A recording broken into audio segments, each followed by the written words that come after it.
I wake up every day for work and have this very funny situation where my sweetheart and I have breakfast together with our kids. She kisses me goodbye and says, "Have fun on the cannabis farm." State police are calling it the largest marijuana bust in Rhode Island. A drug bust lands in Placer County tonight. Teams of law enforcement agents invade well-concealed marijuana fields up in the high country. 7 arrests and 100 pounds of marijuana. There is only one place in the United States where cannabis is fully legal, and that is here in Mendocino County.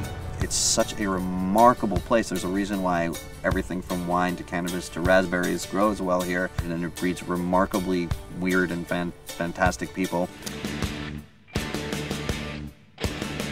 Smoke until your head caves in. Who cares?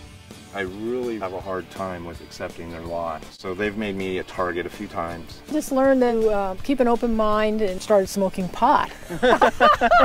You know, if one of those helicopters comes down and lands over here in the field, that's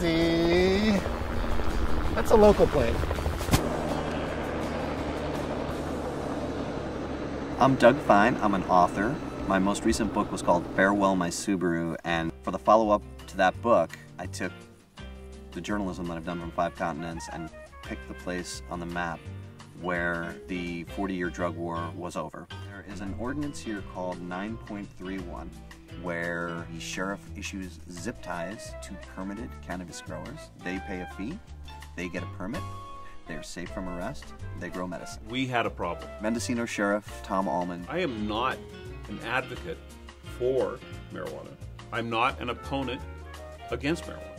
It's time that we allow the legitimate medical marijuana community, the people who want to comply with law, to let them comply with the law.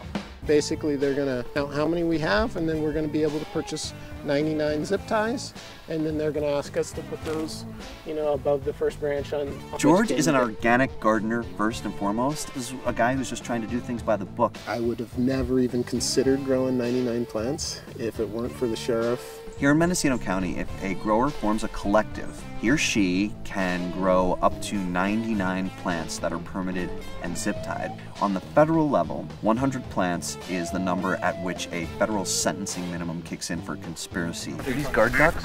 These are guard ducks, yeah. Other than maybe being pecked to death by ducks, there's not a lot of danger here. You don't feel like you're around drugs. You feel like you're around plants. If they came today, they land, and I'm not here with, you know, a folder full of paperwork, and they say no zip tie, nobody around to ask any questions, and they do what we just did to all of the rest of our plants, and they throw them in the helicopter and they bring them home. As I follow plants from seed to patient, I'm also following the people who are growing them, and the stories are never ending.